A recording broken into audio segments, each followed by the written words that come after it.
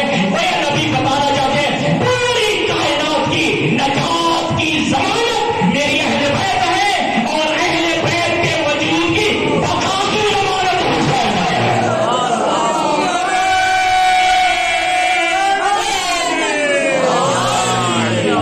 سبحان اللہ سبحان اللہ۔ کہ کائنات کی نجات کی ضمانت میری اہل بیت ہے اور اہل بیت کے وجود کی بقا کی ضمانت حسین ہے۔ سبحان اللہ سبحان اللہ۔ اجل الحمدللہ، چونکہ یہاں ملتان میں یہ سمجھانے کی ضرورت نہیں ہے اور رکھنے کی ضرورت بھی نہیں ہے کہ ان الحسین مصباح الہدی و سفینۃ النجات، کہ حسین چراغ ہدایت ہے اور حسین کشتی نجات ہے۔ یہ عربی میں مطلق جملہ ہے، مشروط نہیں ہے۔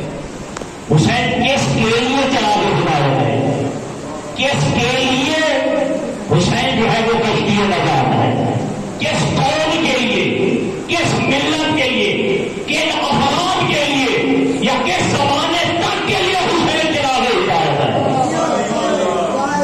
مطلق جملہ ہے، مشروط جملہ نہیں ہے، مقید جملہ نہیں ہے کہ حسین کس قوم کے لیے کشتی نجات ہے، کن افراد کے لیے، کس ملت کے لیے اور کتنے زمانے تک کے لیے حسین جو کشتی نجات ہے۔ کوئی نبی نے مطلق جملہ کہہ کے بتا دیا، ہر فرد کے لیے حسین چراغ ہدایت ہے، ہر انسان کے لیے حسین کشتی نجات ہے۔ جب تک زمانہ رہے گا ہر زمانے کے لیے حسین کشتی نجات ہے،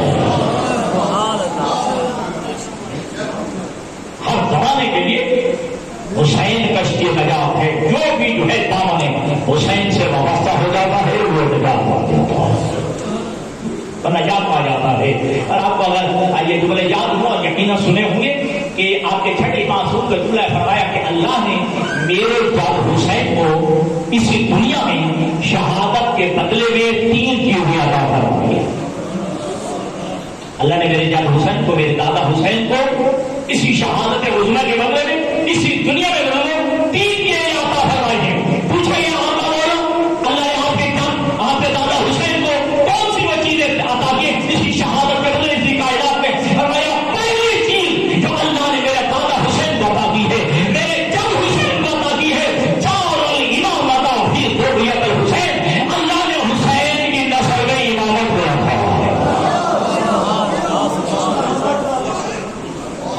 پہلی چیز جو اللہ نے حسین کو عطا شہادت کے بدلے کیا؟ جعل الامامۃ فی ذریۃ الحسین، کہ اللہ نے نسل امام حسین میں، ذریت امام حسین میں اللہ نے امامت کو رکھا۔ سبحان اللہ سبحان اللہ۔ اور امامت کوئی عام عہدہ نہیں ہے، ٹھیک ہے جی، جانتے ہیں وَإِذِ ابْتَلَىٰ إِبْرَاهِيمُ رَبُّهُ بِكَلِمَاتٍ فَأَتَمَّهُنَّ قَالَ إِنِّي جَاعِلُكَ لِلنَّاسِ إِمَامًا۔ اللہ تبارک تعالیٰ نے پہلے ابراہیم کا امتحان لیا، ٹھیک ہے، اور ابراہیم اس امتحان میں ان کو کامیاب ہوئے۔ تب خالق نے کہا انی جاعلک للناس اماما، ابراہیم ہم تمہیں لوگوں کا امام بناتے ہیں۔ لوگ اللہ سے انداز آیا ہے، لوگوں کا امام بناتے ہیں، کائنات کے ذرے ذرے کے امام نہیں ہے۔ اللہ سے انداز بتا رہا ہے، ابراہیم جو ہے وہ لوگوں کے امام ہیں، ٹھیک ہے، امام تو بنے ہیں لیکن لوگوں کے امام ہیں، لیکن اس کے باوجود ابراہیم نے خواہش کیے عالم میں ذریتی قال لا الہ الا انت الظالمین، اے پروردگار کیا یہ عہدہ امامت میری ذریت میں بھی رکھے گا؟ کیا یہ منصب ایک امامت جو ہے میری اولاد کو بھی عطا کرے گا، میری نسل میں بھی رکھے گا؟ خالق فرمائے یقیناً ہم تیری نسل میں، تیری ذریت میں یہ عہدہ امامت رکھیں گے، لیکن ایک بین بھی لگاتے ہیں لا الہ الا انت الظالمین، جو ظالم ہے وہ امام نہیں کر سکتا۔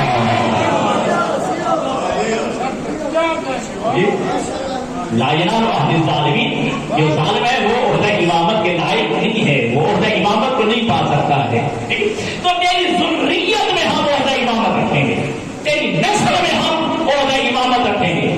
حضرت ابراہیم علیہ السلام کے اگر بزرگ بیٹا ہوتا ایک، حضرت ابراہیم علیہ السلام کا اگر فرزند ہوتا ایک، تو پھر جو بات بڑی آسان تھی کہ اللہ نے کہا ہے ابراہیم ہم تیری ذریت میں تیری نسل میں عہدہ امامت رکھیں گے. اب بیٹے ہیں دو، جناب اسماعیل اور جناب اسحاق. توجہ رہے، یہ بیٹے دو ہیں جناب ابراہیم کے، جناب اسحاق اور جناب اسماعیل. اب کیسے پتہ چلے کہ اللہ نے کس بیٹے سے امامت کرایا؟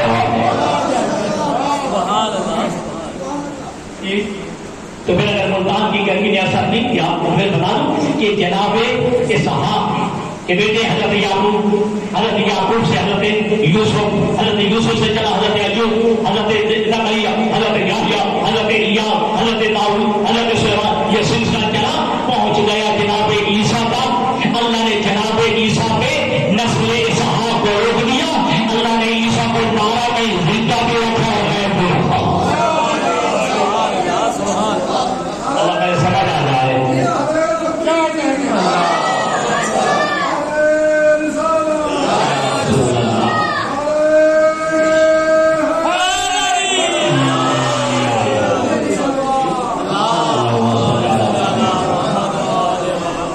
جناب اسحاق کی نسل چلائیے نا، پھر وہ کہاں تک پہنچائی؟ جناب عیسیٰ تک.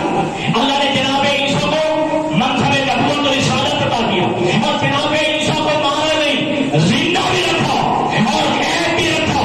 اور دوسرے بیٹے جناب اسماعیل تھے اور اس کی نسل کو چلایا، پہنچا دیا میرے پیغمبر تک. اور پیغمبر میں آ کے اللہ نے کیا انتظام کیا؟ ادھر ابو طالب کا بیٹا، ایک ادھر صفا کی بیٹی، ادھر علی اور زہرا کا حق، یہاں سے سلسلہ امامت چلایا، پہنچا دیا 92 تک. اللہ نے 92 کو بھی نہیں مارا، زندہ بھی رکھا اور غائب بھی رکھا.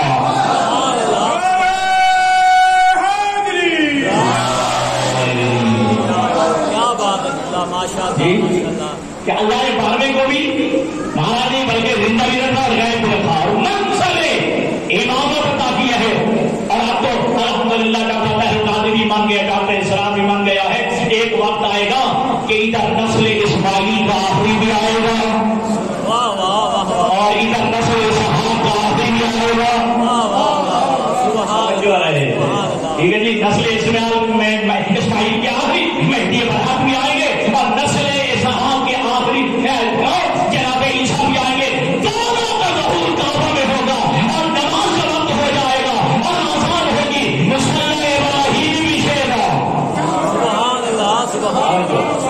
مصلی ابراہیم بھی چھے گا اور جناب مہدی برحق تعظیماً کہیں گے آئیے عیسیٰ نماز پڑھیے.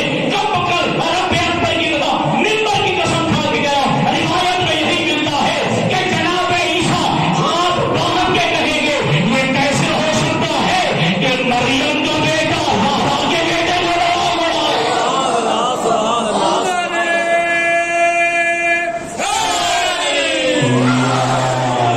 محمد والے محمد بلند تر صلوات.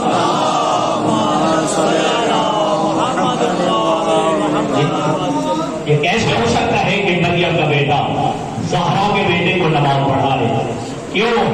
مریم جو ہے وہ عصمت صغرا کی مالکہ ہے، زہرا جو ہے وہ عصمت کبریٰ کی مالکہ ہے. جی ہمارے امام بنیں گے، عیسیٰ مقتدی بنے گا. عیسیٰ مقتدی بنے گا. بیٹا کی گفتہ بازے ہیں جی کہ جملہ آپ کرنے لگا ہوں، اکیلے جناب عیسیٰ نماز نہیں پڑھیں گے. اب لمبی تفسیر ہو جائے گی قرآن مجید کی آیات پر. اب بات ہے کہ جناب عیسیٰ اپنے ماں سبق تمام نبیوں کی نمائندگی کرتے ہوئے، تمام ماں سبق نبیوں کی نبی صاحب نمائندگی کرتے ہوئے مہدی برحق کے پیچھے نماز پڑھیں گے. اور مہدی برحق 11ویں کے پیچھے، 11واں علی نبی کے پیچھے، علی نبی محمد تقی کے پیچھے، محمد تقی علی رضا کے پیچھے، علی رضا موسیٰ کاظم کے پیچھے، موسیٰ کاظم جعفر صادق کے پیچھے، جعفر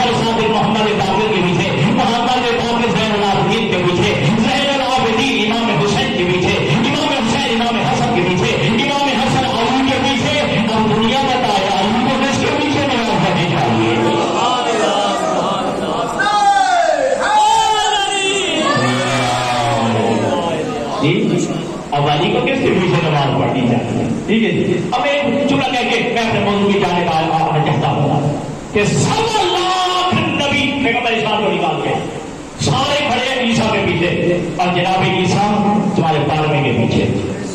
ٹھیک ہے جی. تو اب میں کہا کرتا ہوں دوستوں کہ علی جو وہ امام ہے جس کے پیچھے آنے والی امامت بھی کھڑی ہے, نبوت بھی کھڑی ہوئی ہے. سبحان اللہ سبحان اللہ سبحان اللہ. اور عیسیٰ کا ہوتا ہم معمولی میں سمجھتے ہیں آپ. الحمدللہ پڑھے کے 2 تشریف فرمائے. جناب عیسیٰ نبی بھی ہیں, رسول بھی ہیں, صاحب کلمہ بھی ہیں, صاحب شریعت بھی ہیں. ٹھیک ہے جی. ہاں مریم جیسی بطول کے بیٹے بھی ہیں, مالک سے بیت المقدس بھی ہیں, لیکن اس کے باوجود محمد کے آخری خلیفہ کو نماز نہیں پڑھا سکتے. جب عیسیٰ جیسا حکم اللہ نبی محمد کے آخری خلیفہ کو نماز نہیں پڑھا سکتا تو کوئی عرب کا بطول چاہے محمد کے بلا آخری خلیفہ علی کو کیسے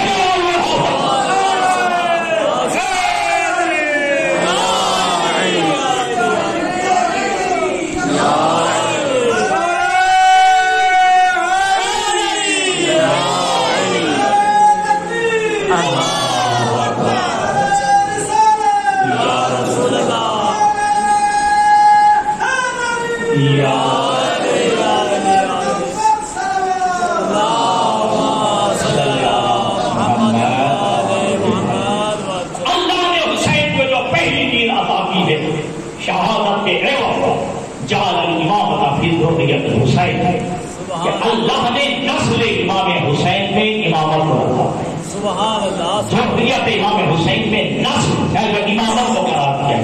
روایت میں ہے کہ ایک دانو پہ حسن بیٹھے ہوتے, ایک دانو پہ رسول پہ حسین بیٹھے ہوتے.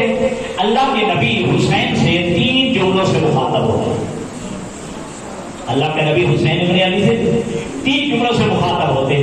پہلا جملہ کیا کہتے ہیں؟ یا بنیا انک سید وابن سید وابو السادہ. اے بیٹا حسین تو بھی سید ہے, سید کا بیٹا ہے, سادات کا باپ ہے. سبحان اللہ سبحان اللہ. یا بنیا انک سید وابن سید وابو السادہ. اے بیٹا حسین تو بھی سید سردار ہے اور ایک سید سردار کا بیٹا ہے اور سادات کا باپ ہے. دوسرا جملہ جو اللہ کے نبی حسین سے مخاطب ہوتے فرماتے یا بنیا انما حجت و ابو الحجت. ٹھیک ہے, توجہ کیا, وابن الحجہ. اے بیٹا حسین تو بھی حجت ہے, حجت کا بیٹا ہے اور 9 حجت اللہ کا باپ ہے. سبحان اللہ سبحان اللہ سبحان اللہ. خود بھی حجت ہے, حجت کا بیٹا ہے اور 9 حجت اللہ کا باپ ہے. اور آپ جانتے ہیں حجت الہی کا مقام کہ لولا الحجت لصاحبت الارض باہلها. اگر ایک لمحے کے لیے بھی کائنات میں حجت خدا نہ ہے تو زمین تباہ و برباد ہو جائے گی. یہ زمین و آسمان کا قائم رہنا دلیل ہے کہ حجت باقی ہے.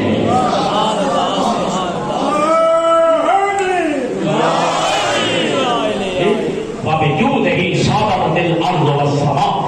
یہ حجت الہی کا مقام ہے کہ زمین و آسمان قائم ہے تو حجت کے صدقے میں وبجود نہیں روز کل بنا. اگر کائنات کا رزق مل رہا ہے تو حجت کے صدقے میں مل رہا ہے.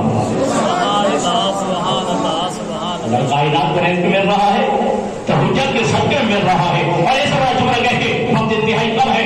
آپ نے چھٹے امام فرماتے ہیں کہ حجت کا مقام کیا ہے؟ وما جزل من اللہ فعلی ایدیہم وما جرد الی اللہ فعلی ایدیہم.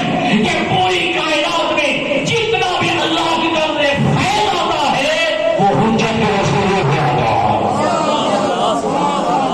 نعرہ تکبیر, اللہ اکبر, نعرہ رسالت, یا رسول اللہ, نعرہ حیدری,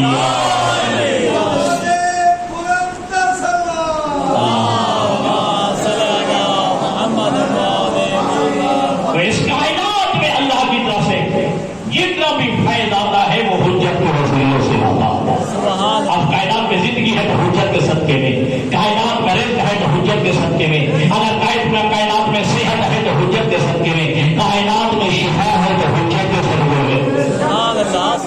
وما جعلت الی اللہ فعلی ایدیہم. یہ نبی صاحب نے کاغذ جملہ ہے. معصوم بتاتے ہیں بندوں کے جتنے بھی اعمال جو ہے ان پر جاتے ہیں پہلے حجت کی بارگاہ میں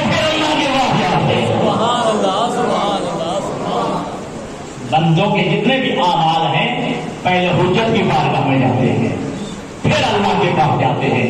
پہلا جملہ اے حسین تو بھی سید ہے، سید کا بیٹا ہے اور سادات کا باپ ہے.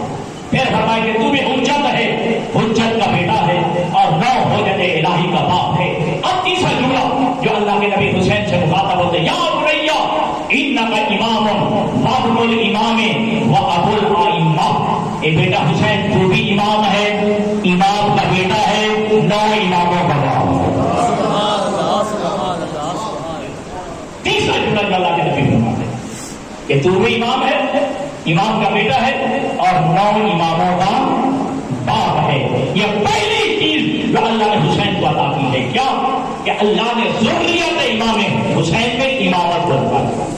دوسرے کام فرماتے ہیں کہ اللہ نے جو میرے جد حسین کو، میرے دادا حسین کو جو اسی دنیا میں چیز عطا کی ہے وہ یہ جعل الاجابۃ تحت قبۃ الحسین، اللہ نے زیر قبۃ امام حسین قبولیت دعا کو رکھا. زیر گنبد امام حسین قبولیت دعا کو رکھا ہے. پڑھ لو کتابیں، آپ کے معصوم فرماتے ہیں، ائمہ فرماتے ہیں جیسے ہی پہلی نگاہ کعبہ پہ پڑے نا، جو دعا مانگی جائے اللہ رد نہیں کرتا. اسی طرح امام حسین کی قبر کے اوپر جو گنبد ہے اس کے لیے جو دعا مانگی جائے اللہ قبول کرتا. اللہ نے حسین کو شرف عطا کی. یہ چیز اللہ نے حسین کو عطا کی. جعل الاجابۃ تحت قبۃ الحسین، اللہ نے امام حسین کے زیر گنبد یہ شرف رکھا ہے کہ جو بھی دعا مانگی جائے قبول ہو جاتی ہے. اور یاد رکھیے گا، اچھا چلو میں موضوع کو بڑھانا نہیں چاہتا. تیسری چیز جو اللہ نے امام حسین کو عطا کی ہے جعل الشفاء فی تربۃ الحسین، اللہ نے حسین کو شہادت کے بدلے میں اسی دنیا میں یہ تیسری چیز عطا کی ہے، اللہ نے حسین کی قبر کی مٹی میں شفا دیا.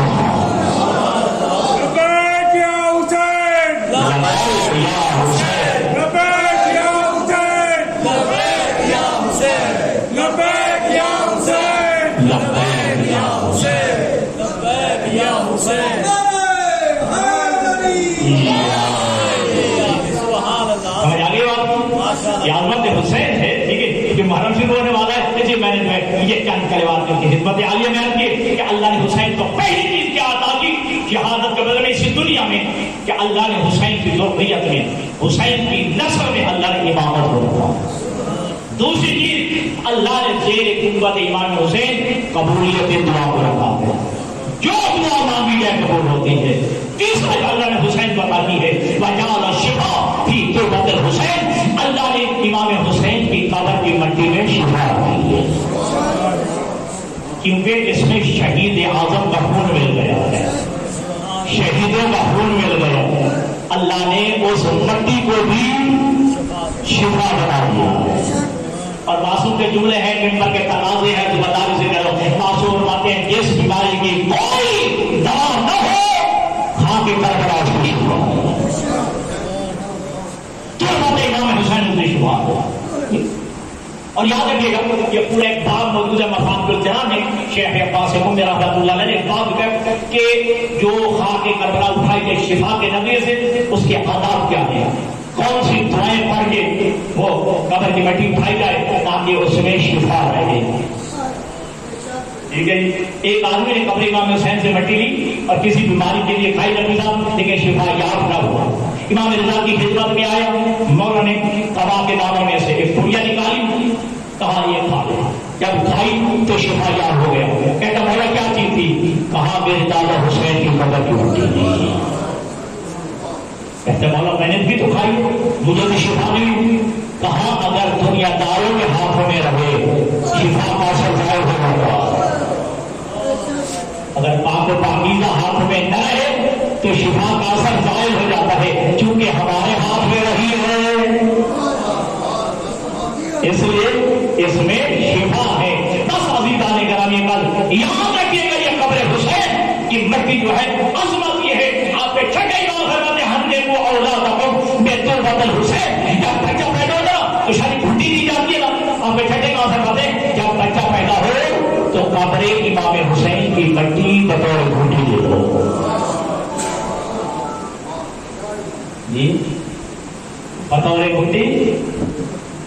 قبر حسین کی مٹی دے دو، ٹھیک ہے؟ ہاں، کیوں؟ یہ تربیت اسلامی کا نام ہے۔ اگر چاہتے ہو تمہاری اولاد کربلائی بنے، اگر چاہتے ہو تمہاری اولاد حسینی بنے، تو کربلا کی مٹی کو جو ہے پٹوری ڈھونڈی دو، تاکہ پہلے ہی دن اس کا رشتہ کربلا والوں سے جڑ جائے، پہلے دن اس کا رشتہ کربلا والوں سے بن جائے، اور یہ خاک کربلا خون بن کے بچے کی رگوں میں چلنا شروع ہو۔ اور یاد رکھنا یہ خاک کربلا کے فضیل اور آج کر کے وقت بالکل ختم ہو گیا۔ باسو بتاتے ہیں کہ یہ خاک، اچھا یہ بھی ہم پہ بڑا اعتراض ہوتا ہے کہ شیعہ جو ہے خاک کربلا کو سجدہ کرتے ہیں، ایسے بھائی پر ہم خاک کربلا کو سجدہ نہیں کرتے، خاک کربلا پر سجدہ کرتے ہیں۔ نہیں آپ سمجھے نہیں، آپ تو ملتان کے دوست ہیں، ہم خاک کربلا کو سجدہ نہیں کرتے، خاک کربلا پر سجدہ کرتے ہیں۔ اگر ٹھیک نہیں گئے ہو تو ہم کعبہ کو سجدہ نہیں کرتے، کعبہ کی جو لوگ کرتے سجدہ اللہ کو کرتے ہیں۔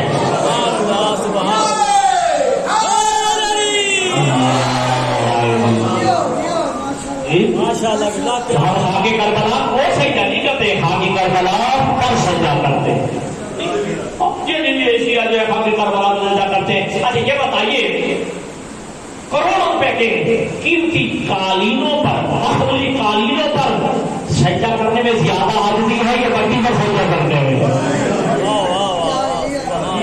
اظہار تذلل، اظہار عاجزی قیمتی قالینوں پہ سجدہ کرنے میں ہے یا مٹی میں کرنے میں ہے؟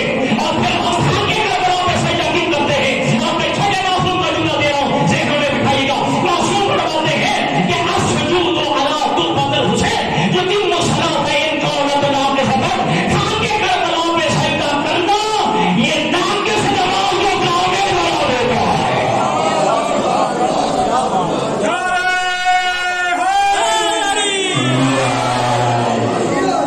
حضرت امام حسین علیہ السلام پر بلند تر صلوات۔ خاک کربلا پہ سجدہ کرنا یہ ناقص نماز کو کامل بنا دیتا ہے۔ یہ آخر کہنے لگا، جس حسین کی مٹی، نبی صاحب جس حسین کی مٹی پر سجدہ کرنے سے نماز کامل ہو جائے، اس حسین کی محبت جو ہے وہ ایمان کو کامل نہیں بنا سکتی۔ تو ناقص نمازوں کو ہم کامل کرنے کے لیے خاک کربلا کو سجدہ کرتے ہیں۔ اور الحمدللہ میری نظر پڑ گئی قبلہ مولانا عابد خان صاحب قبلہ میں جا کے پوچھیے، تسلی کیجیے۔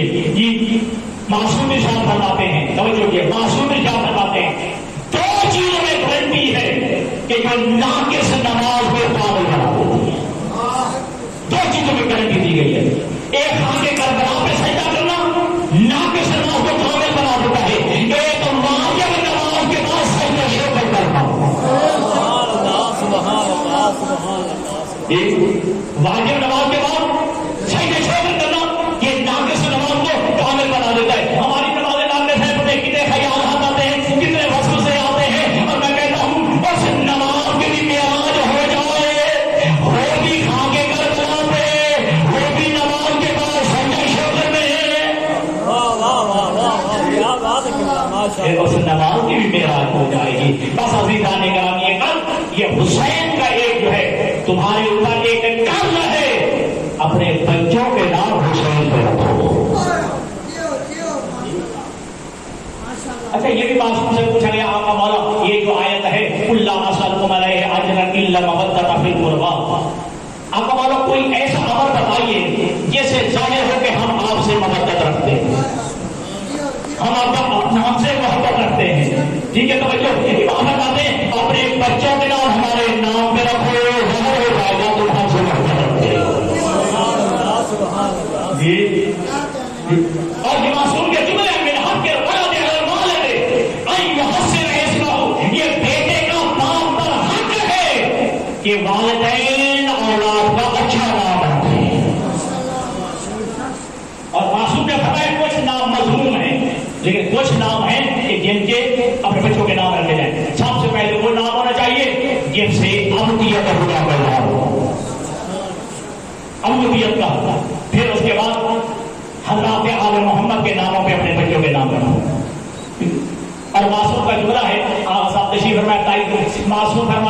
ابھی بچہ ماں کے شکم میں ہو 2 نام تجویز کر دو، محمد اور فاطمہ۔ ابھی بچہ ماں کے شکم میں ہو 2 نام تجویز کر دو، محمد اور فاطمہ۔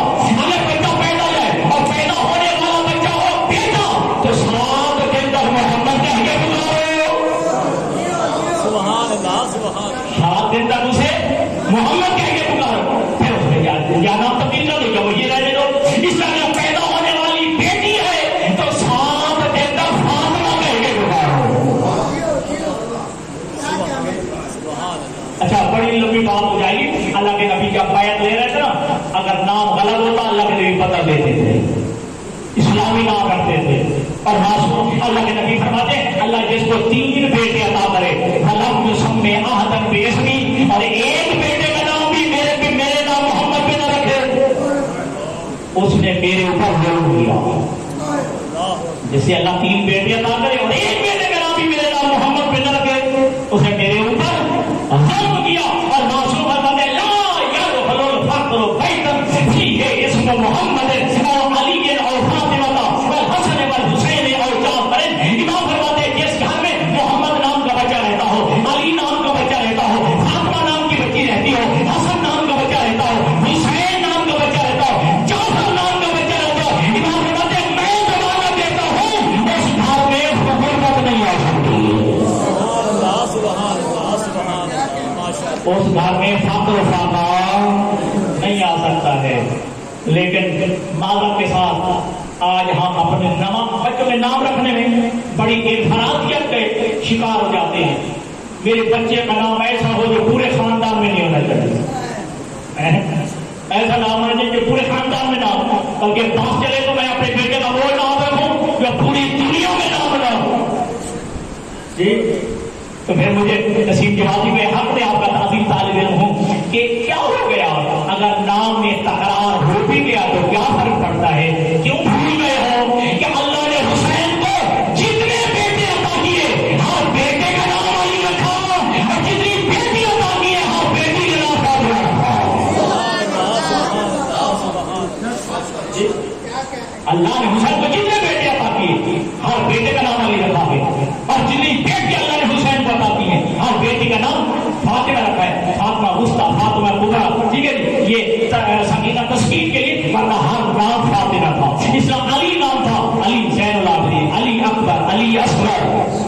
سبحان اللہ سبحان جی چلو میں اپنی بات کو ختم کرتا ہوں۔ جب آل محمد کا قافلہ اسیر ہو کے قیدی ہو کے دربار یزید میں گیا تو یزید نے تعارف چاہا کہ سید سجاد الخادم کے کہا کہ قیدی اپنا تعارف کہا انا علی بن حسین، میں حسین کا بیٹا ہوں، علی ہوں۔ یزید کہتے ہیں میں نے سنا ہے کہ حسین کا ایک بیٹا علی کربلا میں بھی شہید ہو گیا ہے۔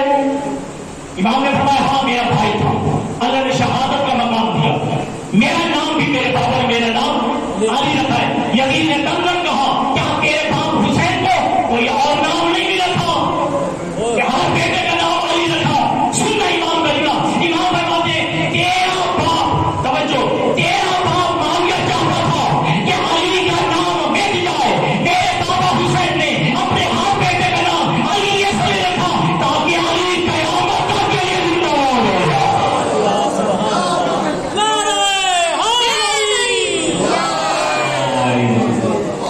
سبحان اللہ بلند کر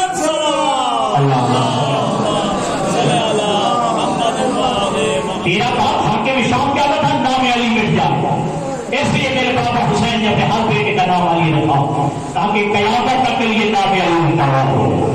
سبحان اللہ۔ جی ابھی میں نے حدیث پڑھی نا کہ اللہ کے نبی نے فرمایا کہ جس کو اللہ 3 بیٹے عطا کرے اور ایک بیٹے کا نام بھی میرے نام پہ نہ تھے اس نے میرے اوپر ظلم کیا۔ ہو سکتا ہے کسی کے ذہن میں آ جائے پھر حسین نے اپنے ہر بیٹے کا نام علی میں رکھا، سبحان اللہ۔ حسین نے پھر اپنے ہر بیٹے کا نام علی کیوں رکھا؟ پہلی وجہ تو یہ جو امام نے بتا دی، اس لیے نام علی رکھا حسین نے تاکہ نام علی زندہ باد ہو جائے، اور دوسری دوسری روایت میں یہ ملتا ہے کہ ایک بندہ امام رضا کی خدمت میں، تم دیکھ رہے امام رضا کی خدمت میں آئے، کہتا ہے مولا میں نے منت مانی تھی اللہ مجھے بیٹا عطا کرے میں اس کا نام محمد رکھوں گا. توجہ کہ اللہ مجھے بیٹا عطا کرے میں اس کا نام محمد رکھوں گا، لیکن اللہ نے میری منت قبول کر لی ہے، اللہ نے مجھے بیٹا دیا ہے، لیکن میں نے نام محمد کی بجائے نام علی رکھا ہے. توجہ میں نے نام محمد کی بجائے نام علی رکھا ہے. کیا آقا میری منت ٹوٹ گئی؟ کیا مجھے کفارہ دینا پڑے گا؟ سننا جملہ امام فرماتے کہ نہیں تیری منت ٹوٹی نہیں، تجھے کوئی کفارہ نہیں دینا پڑے گا. کہتے مولا میں نے منت نام محمد کی رکھی تھی لیکن میں نے بیٹے کا نام رکھا ہے علی، تو کیا میری منت ٹوٹ نہیں گئی؟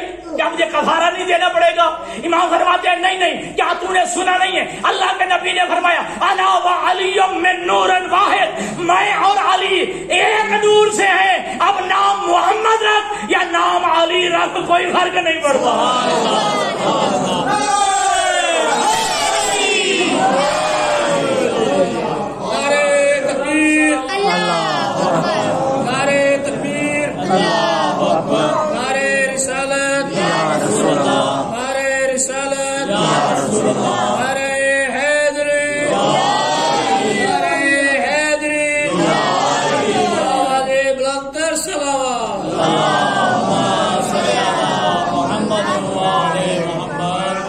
عزیزان گرامی قدر، جہاں فضائل پڑھنے چاہیے یقیناً مصائب کے جملے ہونے چاہیے، کیونکہ زہرا کے دل کی تسکین یہی ہے،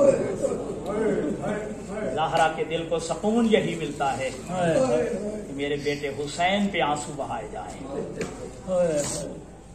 اور آپ جانتے ہیں نا جب واقعہ کربلا کے بعد سید سجاد واپس آئے ہیں، شہاب الدین زہری نام کا بندہ جو نقیزہ بڑا محدث تھا، امام کی خدمت میں آ کے کہتے ہیں مولا میں نے اپنے بیٹے کی شادی رکھی ہے، میں آپ کو دعوت دینے کے لیے آیا ہوں.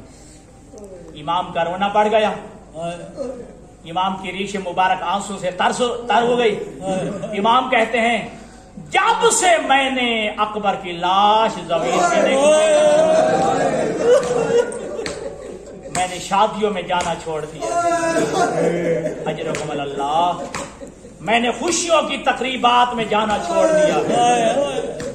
جب سے میں نے بابا کی گردن پر میں نے جو ہے تیر چلتے اور تلواریں چلتی ہوئی دیکھی ہیں، میں نے شادیوں میں جانا چھوڑ دیا ہے. شہاب الدین زہری اٹھا واپس آیا، کچھ دنوں کے بعد پھر امام کی خدمت میں آیا، آ کے کہتے مولا میں نے اپنے گھر میں آپ کے بابا حسین کی مجلس رکھی، میں نے اپنے گھر میں آپ کے بابا حسین کی مجلس کا انعقاد کیا ہے، میں دعوت دینے کے لیے آیا ہوں. مجھے رب اکبر کی قسم اور ممبر کی قسم کھا کے کہہ رہا ہوں، روایت یہی کہتی ہے امام نے سوچا نہیں، امام نے موقوف نہیں کیا، امام نے وقف نہیں کیا، توقف نہیں کیا، امام فوراً کہتے ہیں میں ضرور بابا کی مجلس میں میں ضرور بابا کی مجلس میں آؤں گا. جیسے شہاب الدین زہری اٹھ کے گیا، علی کی بیٹی سیدہ جملہ کہتی ہے بیٹا سجاد کون آیا تھا؟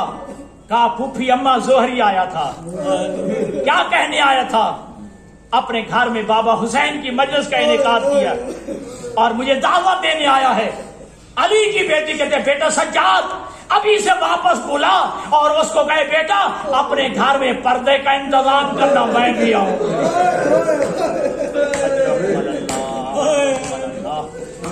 اپنے گھر میں پردے کا اہتمام کرنا، میں علی کی بیٹی بھی آؤں گی.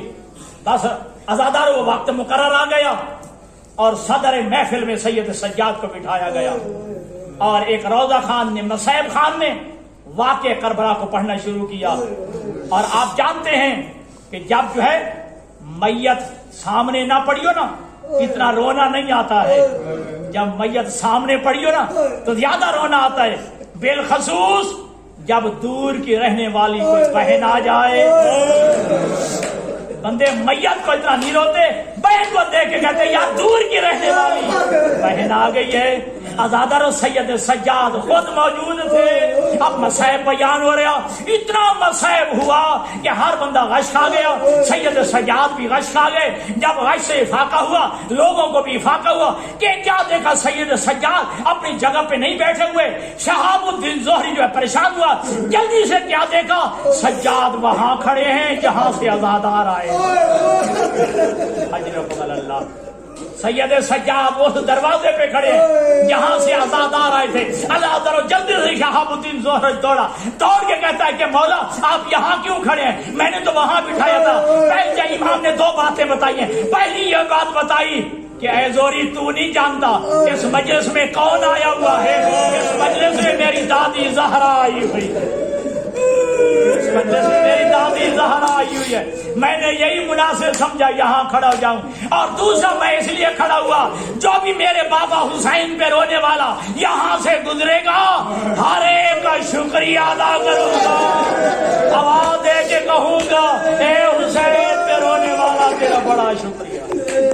اجرکم اللہ علی نعمت اللہ القوم الظالمین وسيعلم الذين ظلموا أي منقلب ينقلبون.